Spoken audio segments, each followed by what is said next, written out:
This is Module 8, Real Estate Advertising. Real estate advertising is the process of getting somebody's attention. How can you arouse somebody's desires to look at your products and what you're trying to sell? How can you get them to look at your listings in an advertising media and get them to contact you about possibly purchasing that property? Real estate advertising can be basically broken into two categories. One of them is institutional advertising, which is basically um, promoting the company or the broker or the agent. Specific advertising or operational advertising is basically looking for immediate results. I'm trying to sell something. I have a listing. Please look at my listing. Hopefully you'll be interested and contact me or want to take a tour of that property. One of the strategies in advertising is AIDA. And what that is an acronym for is attention, interest, desire, and action. So first off, as I'm trying to promote myself and my listing to the public, how can I get your attention? How can I include headlines that are going to grab your attention with those words or word combinations that are going to attract buyers to make a call or click on a hot link to get more information about my listing? Here's one example that I just saw, and I thought it was interesting because number one, it looks like a nice setting. It draws somebody in to look at it and say, well, this is a nice gated community and it's a reasonable price, and I may want to find out more information about this. A couple of the captions that really interested me are, one, it said move-in ready. So this is not a fixer, it doesn't need improvements, it's move-in ready. I can move my family in now. It is a townhome, and one of the things you need to know about townhomes that perked my interest when I saw this too, townhomes or condominiums, you have to make sure that if you're getting a loan on the property, that the property is approved for some of the loan products that are out there. For example, this one says move-in ready, FHA, VA approved gated community. So it's already approved. So if you're out as a buyer in the market with a low down payment, 3.5%, say with FHA, this property is already approved and you don't have to go through any further approval process on the condominium to get the loan. Likewise with VA. VA buyers can come in and take a look at this. So as a lender, that's one of the things that attracted me to this, that it already said VA and FHA approved. I guess with that ad, it perked my interest. I wanted to find out more about the property. I wanted to look for more pictures rather than looking at the entry gate. I want to see behind the gate and see if it interests me any further.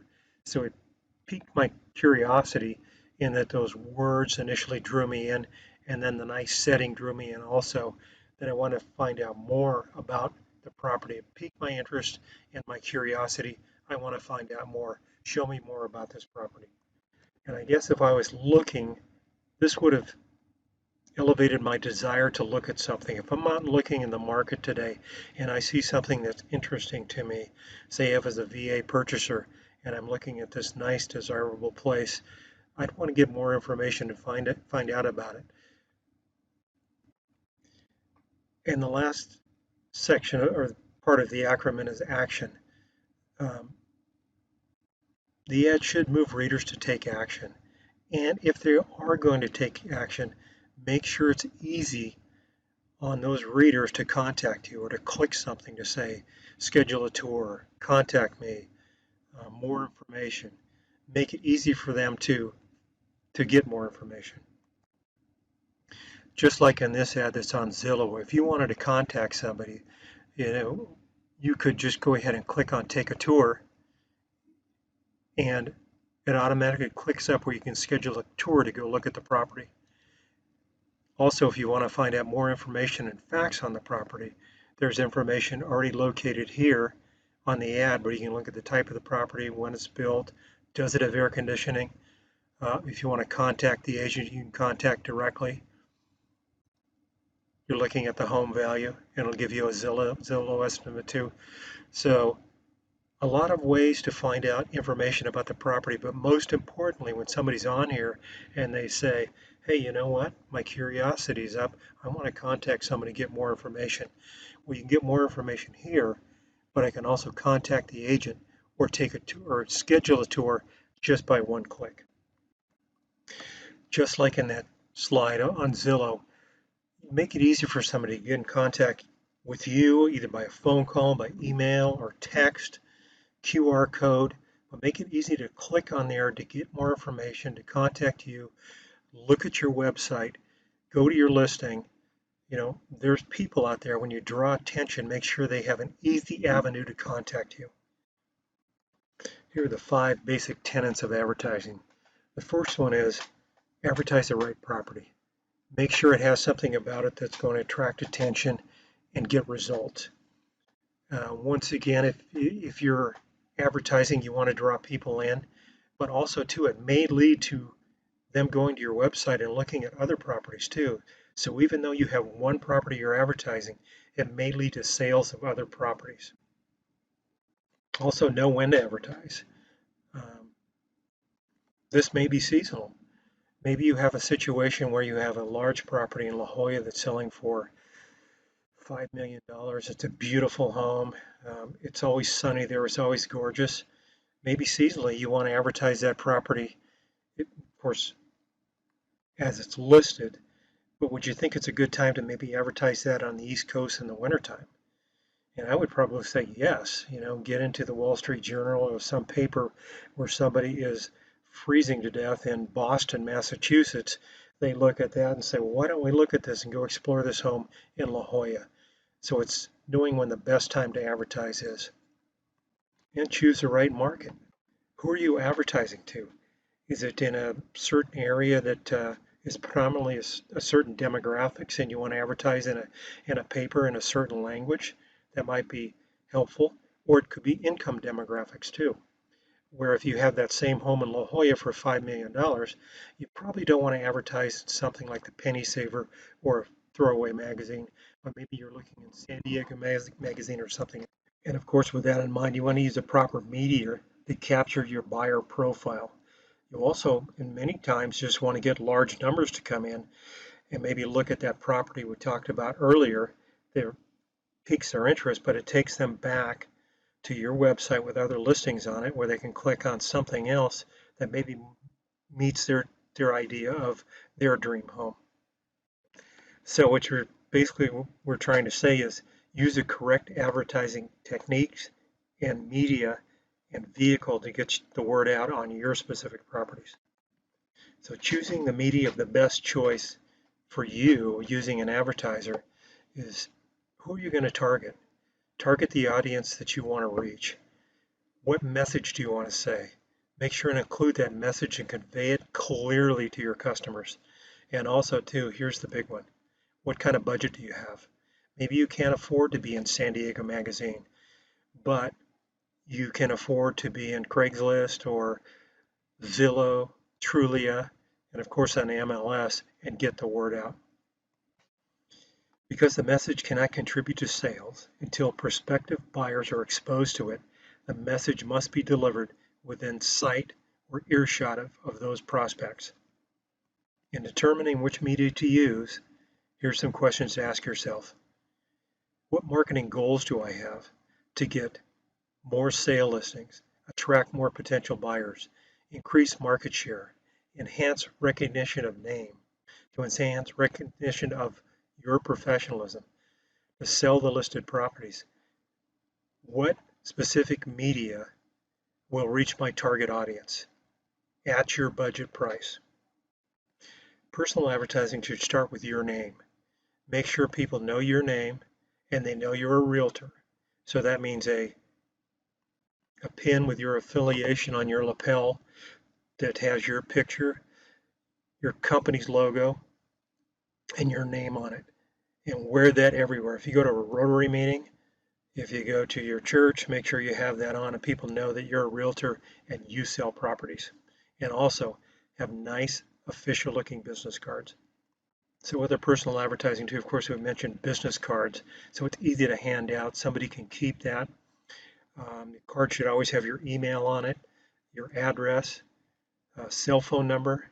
your license number for identification, and a lot of realtors today are also using their personal logos on their business cards. They can also have electronic business cards that they'll use on their website or in their signature line of their emails that has a quick link where they can just click that hot link and it goes to your website or goes to your inventory. And as I've said before, one of the best business cards you can have today to validate that you're in the industry is a website.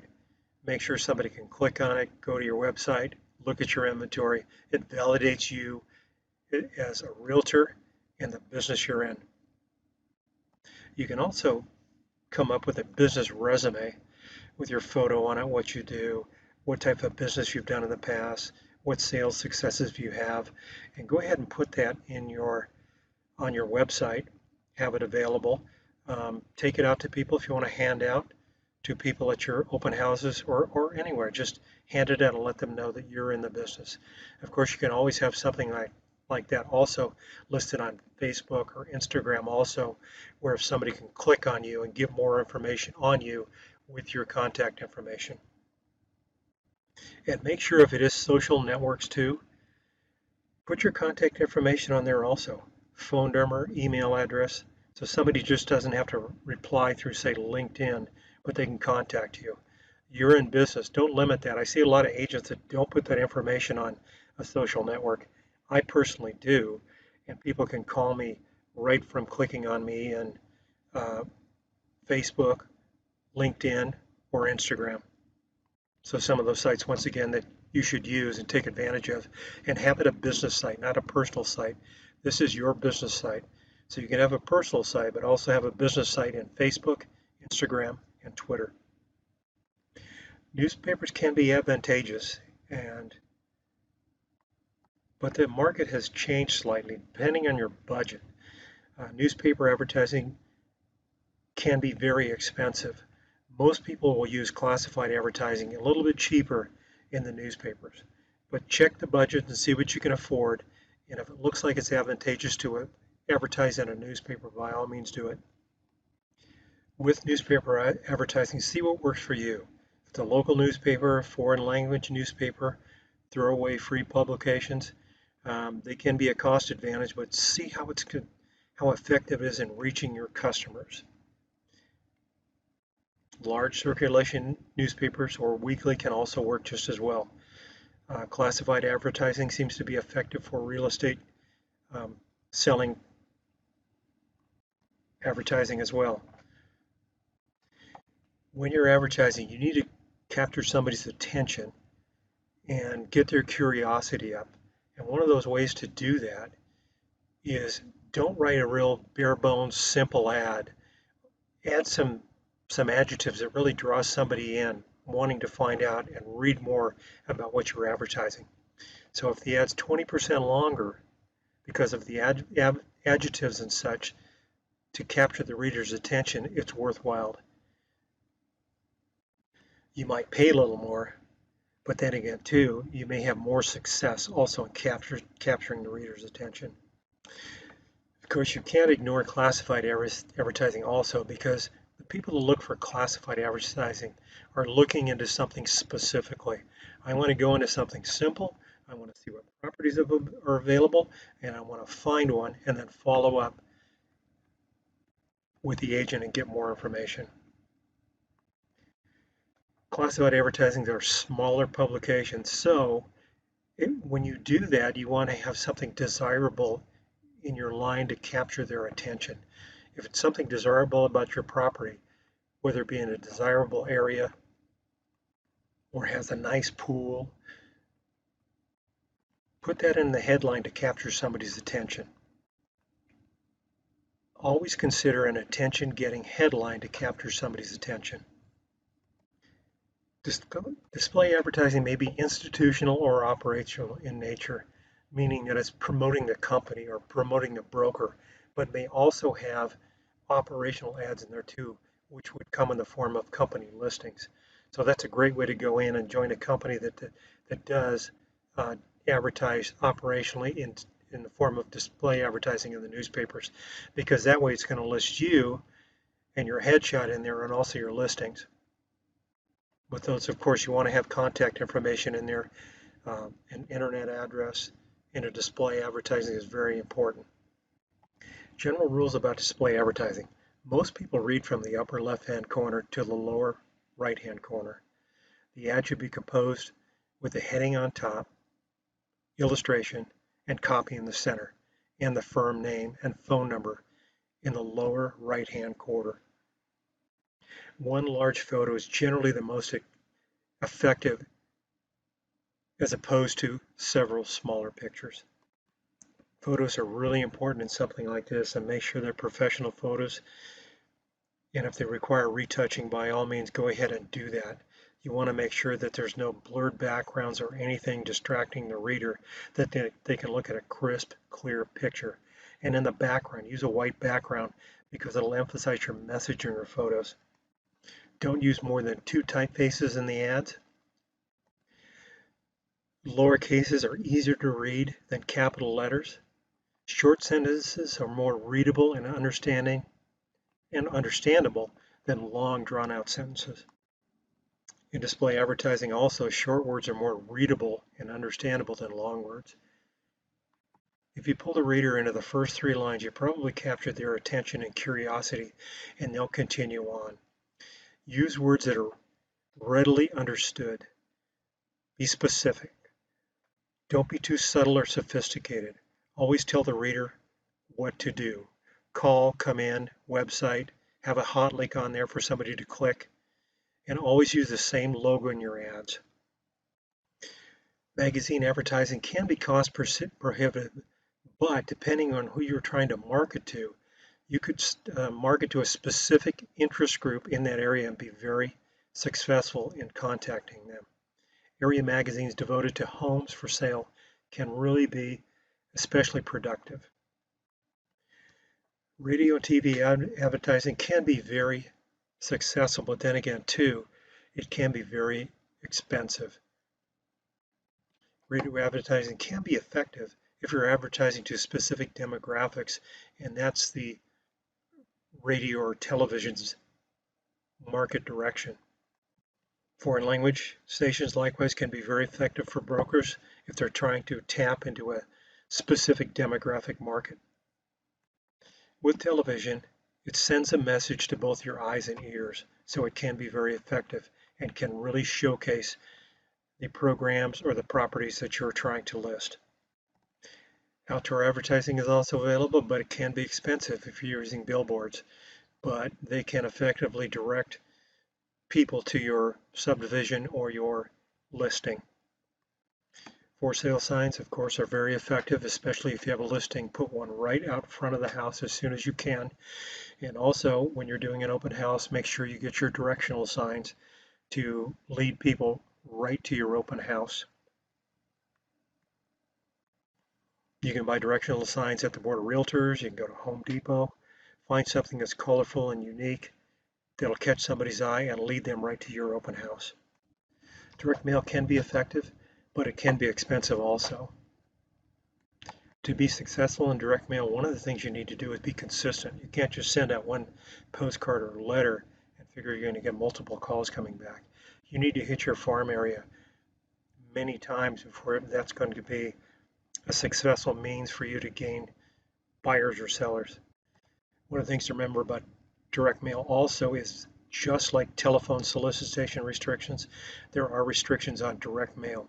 So you need to see if you have a list where people have subscribed to the do not mail list, and make sure and scrub your database against that list and take those people off that do not want to receive any mail. Direct mail, I think, is most effective too if you're in a farm area and you're recognized in a farm area and you had it just listed or just sold. Make sure and get your face out there and do that in the form of a postcard with all your information on it. Make sure they're nice and presentable, and show the home that you just listed or just sold, and invite people to contact you for more information. Newsletters are great, and I would probably, instead of saying newsletters today, I'd say newsletter or a blog, and use it electronically. Have it attached to your website, or have it in a form where you can email it to somebody in your database, sending out your monthly newsletter to say what's happening in the real estate market, recipes, whatever you want to put in there to grab somebody's interest, but ultimately always letting them know that you're an expert in your field, you're a realtor, and this is what you've been doing in the present real estate market. So these are really effective, but don't feel like you have to print them off and hand them out. Send them out electronically. Telephone directories are still out there, and you may want to consider an ad in something like that, depending on the cost. What you really want to try to get to is something like Yelp, where you're listed and you have positive results from previous customers. If you get that on there, then you can promote your customer service level, and people are going to look to find out that you're a good agent and a trusted agent that they can contact, call, and have success either listing a home or buying a home. Press releases are good and they're cheap. Normally they're free. If you move to another company or if you had success in doing something else, write a short memo or a press release and send it to some of your local newspapers. Hopefully those get printed, and that's another attraction for you where somebody reading the newspaper, sees a press release about you and strikes their interest and they contact you. Specialty gifts are really good and they're not very expensive. When you're thinking about a specialty gift, you want to make sure that the gift they receive, if they're not a customer yet, is something they're going to keep. They're going to put it on um, their refrigerator and have that out to look at. You've got calendars, you've got sports schedule that you can use. For example, you send them out um, the Padres schedule for the year coming up. They'll put that definitely on their refrigerator with your name and contact information on it with your picture. You can buy a number of things that are cheap as far as specialty items to make sure that your your information's out there. That might be a can cooler with your name and company information on it, or just pens. Give somebody a pen, and hopefully, someday when they're thinking about real estate, they pick that pen up and say, "Oh yeah, I can call this agent." The internet today is big, and it's a huge marketing tool. In fact, most customers, when they think about buying or listing a property, 90% of them will go online first and get some information. So you want to make sure that you have some exposure out there and work on strategies where if somebody's surfing the internet and looking for real estate in a certain marketplace, that your name pops up first. 63% of the buyers say they first saw the home they purchased on the internet. So it's really big. Make sure you have exposure on the internet. One thing that's happened since the advent of the internet is most of the advertising dollars are going to the internet, dollars or non-dollar, because um, most of the advertising the internet is free. I mean, you can email something in the form of a blog. You can have your website and have links to your website. So it's a definite advantage and a cost saver to be exposed to have exposure on the internet. There are some companies that have some advantages where you can actually get on and design and build your own website. If you don't want to do that, most companies today, if you choose the right broker, will have a boilerplate or a package for an internet where you can get on immediately with the company's logos, your information on it, so you have exposure to the internet. And with that too, the company's listings will show on that also. So that's a big attraction for people looking to buy homes. So definitely get that link under your signature when you're emailing out to people where they can click on that, go to your company site and look at listings that are available by that company. Of course, one of the biggest websites you're going to want to be on is a multiple listing service, and I'm sure your company or your broker will have a contract with a multiple listing service. Very important.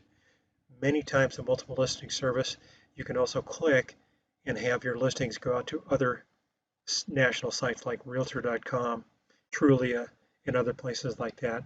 So you get more bang for your buck by having your broker working with the MLS, the multiple listing service. You can consider pay-per-click ads. Basically, you have advertising on commercial websites where somebody clicks on that and views your ad, then you're going to pay whatever you've contracted for as they click on that ad and view your site. Incentives can create an inducement to purchase. Some of those may include, if you have a listing and you say 1 year free home warranty program that the seller is going to pay for. So all your utilities are taken care of, your washer, dryer, refrigerator, or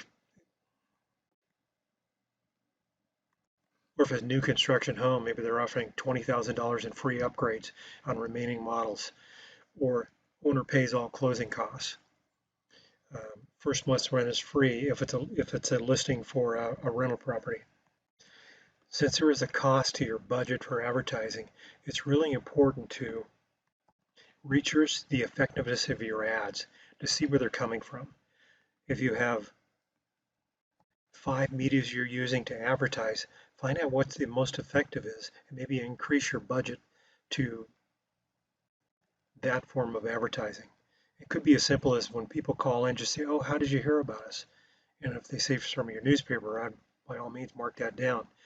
You can use special phone numbers to track and see, and it will tell you that they're calling from a specific ad, or your QR codes will dump things into a database so you know exactly what they're looking at. They looked at your ad, or maybe they looked at your sign out in front of your property, clicked on that QR code, and they captured their personal information. Your real estate ads do have restrictions, and make sure they're following the regulations of the Real Estate Commissioner and the Federal Consumer Protection Act. Your broker should be aware of those, and they should have templates for you to use also that comply with the Real Estate Commissioner's guidelines. The Real Estate Commissioner frowns upon false or misleading advertising. A salesperson's ad must include the name of the broker. The advertising from an agent must indicate the advertiser is an agent and not a principal. And one of the things always to remember too is your license number has to be on your advertising. California real estate law says that false and misleading advertising is prohibited. And once again, solicitation material must include the licensee's real estate license number. The Real Estate Code of Ethics is a moral code. It's not enforced by law, but by all means, if you want to establish a good reputation where you have a trust in the community and a reputation of honesty, that'll build more business for you. You have to do this. Don't step on the lines of the gray areas because you'll fall into the dark area. It's very important to follow the golden rule. Do unto others as you would have them do unto you. Really important. Always remember the code of ethics when you're doing your business and also advertising. With the code of ethics, be honest and truthful in all communications. Present a true picture in advertising and marketing. Always ensure your status as a real estate professional in advertising and marketing. And ensure that the recipients of your communication are treated with respect and professionalism from your group and the advertisements that you put out. Truth in Lending Act actually does a number of things, as we talked about before. One of them is it's illegal to pay a referral fee for a settlement service loan. For example, if an escrow officer comes out to an agent and says, hey, if you do all your escrows with me, I'll give you $100 per escrow. That's illegal. It's a federal offense. It also monitors how fees are disclosed to consumers as they apply for a real estate loan. But also too, if you're advertising, the Truth in Lending Act comes in and monitors that also. And that if you're advertising an interest rate, you better disclose an annual percentage rate, what that rate was based on, meaning what loan amount, what type of loan is it? It's 30-year fixed, 15 years fixed. If it's an adjustable, put all the information on it. So here's a couple examples of respecting the truth in lending statement. and the Real Estate Settlements and Procedures Act. If you ever quote an interest rate in your advertisement, you have to fully disclose what that interest rate in the program is all about. In this case, you have to disclose what the loan amount is and what you're basing that interest rate on for the payment. This is a 30-year fixed at a 3% rate. It does have lender fees on it at $695. Those have to be reflected in the annual percentage rate. So the 3% plus those fees calculates out at 3.010. An annual percentage rate is the total cost of financing calculated at a yearly rate. So if you ever put an interest rate in, you have to make sure you get those particulars in your program. Likewise, on this other page at Rocket Mortgage, their rate today is 3.612 APR, which is 3.5%, and you have 1% lending fee, 1% of what you're borrowing. So in this case, 1% would be $4,000. So that's reflected in the APR. Your note rate is at 3.5%, and it bumps the annual percentage rate of the total cost of financing to 3.612. And of course, we have a payment of $14,437, which with $4,400, $4,450 in fees. So the sales price was $400,000, 20% down, or $80,000 down payment. That's $320. That's quite a bit of fees, $4,440. That really bumps your note rate up to the 3.612. Point I'm trying to make is that in your advertising, if you quote an interest rate, you have to support it with other information based on the Real Estate Settlement Procedures Act. That's really important. If you mention rates in your advertisement, all you want to say is take advantage of today's low interest rates. If you want to quote a rate, be prepared to disclose and then be under scrutiny of the Real Estate Commissioner. The Truth in Lending Act regulates financing and advertising. Specifically, if you're a realtor and you put an advertising out there, pure and simple, don't put an interest rate in it. You have your listing and you want to put a line in there to capture somebody's attention that says rates are at 3%. Well, you can't do that because you'll fall under the restrictions of the Truth in Lending Act, which says if you do that, that interest rate's a trigger term, which means you need to have some proper disclosures in your advertising. One of them being the amount or percentage of the down payment, what's the loan amount, the terms of the repayment, is it a 30-year fixed, is it fully amortizing, is it simple interest, is it a 15-year fixed, is it an adjustable rate mortgage. And likewise too, what you have to do is include the total cost of financing calculated at a yearly rate, meaning you have a note rate at 3.5%, but you just paid 1 percentage point, which say for example is $3,000 plus $1,000 in processing fees. Those have to be included in the note rate to come up with the annual percentage rate, the APR. So you're paying at 3.5%, but the total cost of financing, including your discount point plus your $1,000 processing, bumps your note rate into the APR. So you have to look at the APR to see the total cost of financing. The Civil Rights Act of 1968 prohibits discriminatory advertising and prevents discrimination because of race, color, religion, sex, handicap, familial status, or national origin. As you're putting your marketing plan together, advertising can be expensive. Make sure and look at that and come up with a budget, what you can afford per month, and keep an eye on that and take an inventory of which ads are successful for you, what's working for you, and then skew your budget toward the price of that and the successful ads. Just to finish up with a couple of sites online so you can promote yourself. And these are social networks that you can look at and post your properties. It doesn't cost you anything, so you might as well take advantage of it. But this is Facebook on their site. You can notice the number of properties that are listed in here. So once you get your Facebook account with your business account, you can go ahead and put that in there and advertise your property and put pictures in and whatever it takes to attract somebody's attention and get them to look at your property. This is Redfin, another place you can advertise properties. And as you can see, there's multiple properties in here. It's good to take advantage of them too. So you can just click on and find out about properties, how long they've been on the market, how to schedule a tour, how to contact the agent. Really important. Likewise, if you want to promote yourself, this is Instagram, and this is a very successful real estate agent in San Diego County. And you can see all the things that he has on here to promote himself as an agent. Of course, he likes to eat too, but all three of these are great places to promote yourself and advertise yourself as a realtor in your county.